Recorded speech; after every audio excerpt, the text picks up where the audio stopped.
আসসালামু আলাইকুম। কালকে এটিএমে আমি টাকা উঠাইতে গেলাম, বেতনের টাকা 15,000 টাকা তুলতে দুইটা 1,000 টাকার ছিঁড়া নোট বের হয়েছে।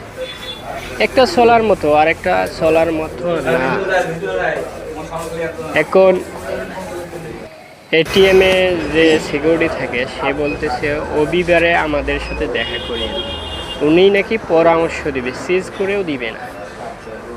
বুঝছেন, এই হচ্ছে গিয়ে এটিএম এর অবস্থা।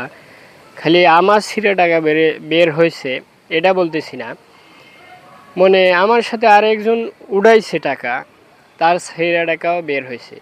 মানে আপনি যদি 10,000 টাকা উড়াইতে যান, এমন সিস্টেমে তারা টাকাগুলো সাজিয়ে রেখেছে, 10,000 টাকার মধ্যে দুইটা নোট ছিঁড়া বার হবেই অবশ্যই।